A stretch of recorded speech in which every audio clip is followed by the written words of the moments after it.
welcome back to my channel. So it is another talk with Abby. First of all, let's talk about, so because it's Black History Month, I have to talk about, and if you didn't see my live in Black History Month, I'm gonna link it because I talked about some good stuff in there. And I'm wearing my Stay Woke shirt. I don't know if you guys can see it because we need to stay woke. So today's video is going to be about, I got my handy dandy notebook, Black sitcoms in the 90s, late 90s, 2000s taught us real life values. And before I start, make sure you comment down below, and you subscribe. There's multiple ways you can subscribe. You can hit that red button down below. Make sure you turn the notification bell so you can know when I post. And also, you will see a little square thing on the bottom of the screen as you're watching the video. You can click that too and easily subscribe there. So, the first sitcom is One on One. I don't know if you guys remember that one with Kyla Pratt, and I forgot what the guy's name. Her father was raising her in that show. And basically, that show was kind of like being a single father, an African American father, and she was a part of cheerleading, stuff like that. For some reason I don't remember what her father's occupation was. He was doing basketball. A Different World, that was like probably the best show ever because it talked about so many stuff. Being in an HBCU, and I never went to HBCU, but I kind of wanted to go to one because of A Different World, because it just shows college students in general just how to embrace their culture because of different things that were shown. And The Different World did that great. They talked about so many different diverse topics, especially when it had to do with our culture as African Americans. So that's a very good show. I feel like that all kids should watch. The types of videos that they watch today. The Cosby Show. Cosby Show. Although Bill Cosby, we know about Bill Cosby now, but that show was still a good show. It had a great family dynamic because we got to see, different stuff, like Denise having to be a stepmother to a child that wasn't hers, how to discipline your children. And for one, they both of the parents were very influential, and they had some great jobs. Mr. Huxtable, he was a doctor, and Mrs. Huxtable was a lawyer. So showing them that putting African Americans in big positions and occupations. The next one is, sorry, I have my pen trying to check off which ones I'm talking about. The next one is Living Single. We are living single. Oh, it's nice kind of world. I'm glad I got my girl. In that show, Max was a lawyer. I ended up liking each other. Kyle, he was a lawyer as well. Khadijah,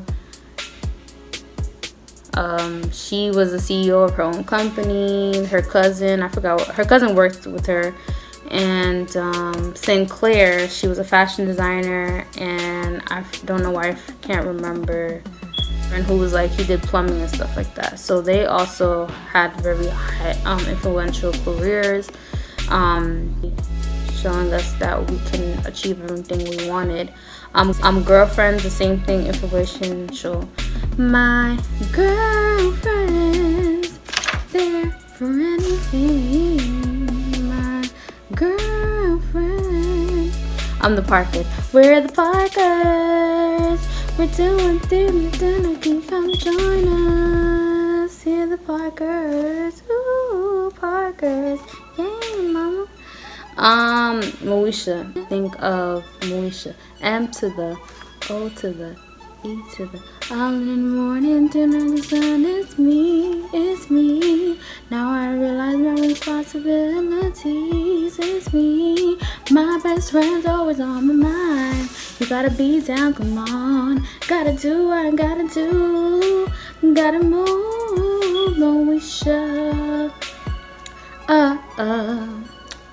Moesha. The next one is Martin. Martin Martin. I guess that would be catered to that black couples are everything, because Martin and Gina were what you would call couple goals. And that's basically it about that show that I can think of. I didn't really watch Martin as much. A lot of these shows, when they came out, I was pretty young, so I didn't really watch them until I got older. And you know, they have the reruns and they always put in the shows, so that's how I really started watching them. My Wife and Kids, I don't know why I can't remember the song for that, but you know, My Wife and Kids with the sisters. I don't know why I can't remember anybody's name in the show, but that show just talking about teenage pregnancy, because I remember the son, him and his child. I'm trying to think of other things they talk about. That little boy who was a genius, he was so funny. And there was just different stuff that they talked about in that show. The next one, Fresh Prince of Bel-Air.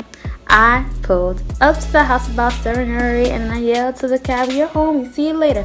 Look at my kingdom, I was finally there, sitting on the throne at the Prince of Bel-Air." Will Smith. That show right there it had a plethora of things because the whole family dynamic. His mom sent him to live with his uncle, so now he's so used to that Philly life, and he's coming to live with his siblings who are all were rich, and his uncle's a judge, and I forgot what the mother was. Well, there we go. They have changed her to Vivian. But that's another topic. But just how he had to adapt to that lifestyle because he was so used to the Philly lifestyle. I think one of the best episodes, I don't know if you guys watched that one, was when his father came to see him, and he was like, he doesn't want to be with his father, and he had a very emotional moment, and he started crying, and then he hugged Uncle Phil. So that they had, because it showed even though he didn't have the father figure before, his uncle took place of that, and he was able to give him the father figure that he needed. And Carlton, you know, his dun, dun, dun, dun, it's not unusual. Dun, dun, dun, dun. You won't forget him for that. Everybody hates Chris. Everybody hates Chris. Another family dynamic. They weren't like the Huxtables, but they were funny because the mom, she was always disciplining Chris, and that's why it was called Everybody Hates Chris, because Chris always, I can relate to that. Chris always took the blame. I feel like when you're the oldest sibling, you always take the blame because you're the oldest. You just do. And I don't think parents purposely do that, but it just so happens that it always happens when you're the oldest. I feel like the oldest is the one who takes the blame. The middle ones kind of and when they're the youngest, it's the spoilest one, so nobody really cares. They just do whatever they want. But yeah, Chris was always taking the blame for his siblings all the time. Mom would always be like, "Chris, why did you do this?" And they're like, Chris. And it's like, Chris. The Bernie Mac show. I don't remember too much about the Bernie Mac show, but that was another family dynamic type of show, and they talked about a lot of issues, the shows that these kids need to be watching now, but they want to watch nonsense. But that's another topic. We already talked about that. Steve Harvey show. I can't remember the word. It wasn't no words. It was just that. With Levitica, that was the name. It was something with an L. And that short guy, I can't remember his name. He was in the barbershop. If you watch the barbershop movies, you know what I'm talking about. And I can't remember the names. I have all their faces in my head, but I can't remember all the names.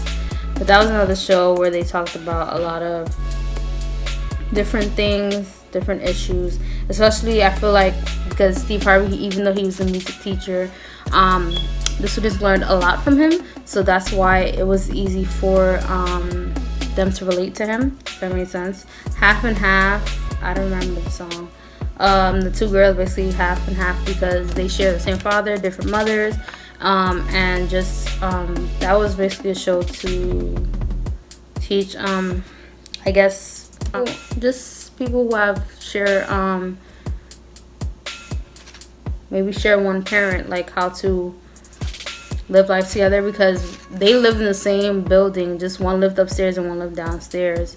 I remember one of the girls named Mona. I don't remember the other sister's name, but just how to cohabitate together, and that it's just like a sibling, basically a sibling relationship show, how siblings react to each other and stuff like that. Meet the Browns. Meet the Browns was another good one because a lot of things happened in Meet the Browns. Although Mr. Brown, you know, he was extra, but he, especially when it came to Korra, there was a lot of different lessons in that show as well. I don't know why I can't remember everything in that show, but I remember walking. Oh, I do remember the episode when their birth parents, because if you did watch Meet the Browns, you would know that Sasha and Will, they weren't their actual parents. They adopted them. So their biological mother, one time she came to see them and she was making them do all these other stuff, and she was like, I believe she was on cocaine and stuff like that. So like that was like a turning point, and she was like making them do stuff that they didn't want to do and they didn't want to be with her. So that was a good episode to teach kids, like not to teach kids, but to show like how children may deal with a parent that has an addiction. The next one, Tyler Perry's House of Pain. Now Tyler Perry's House of Pain, gun violence to pregnancy to I remember that once when I watched the episode first, that was a scary episode where Malik was talking to, well, he thought he was talking to some girl, so he invited the person to the house, and then it ended up being this guy who was trying to take him home with him. That was a scary episode for me. I mean, there was a lot of scary like Malik did a lot of bad things. He stole Curtis's bike, and then he broke the bike, and then Uncle Curtis put him in jail because of that. So yeah. And the next show was Eve. I don't remember Eve too much, but I did glance on the show. But I knew it was Wayans Bros. The Wayans. I can never say their name correctly. We're brothers. We're happy and we're singing because we're colored. Give me a high five. Sister, Sister. I mentioned this in another show video, but Sister, Sister, Sister, Sister, I got my own mind. They were another dynamic because they talked about a lot of different stuff. Pressure being one of them, because I don't know if you guys remember that time where they were forcing them to drink. Oh yeah, I think Tia was forced to smoke. There was a lot of different stuff that they talked about. When they traveled to a whole different types of states. When Tia and Tamura sunk their car, like there was so many different episodes in there. Family Matters with Steve Urkel, Jaleel White. He was funny. Basically, we knew Steve Urkel. He was like that nerd who really loved, her name was Laura, I believe,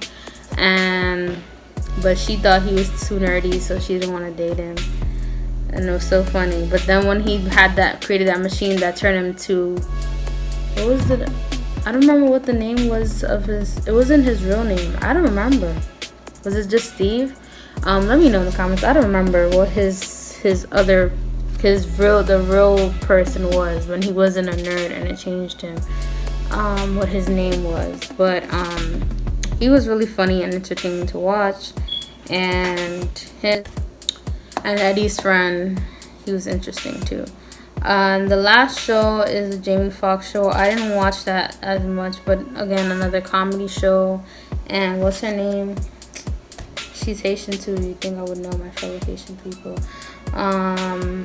But she was in the show. Just wanted to talk about the shows that were created for African American people with all African American cast.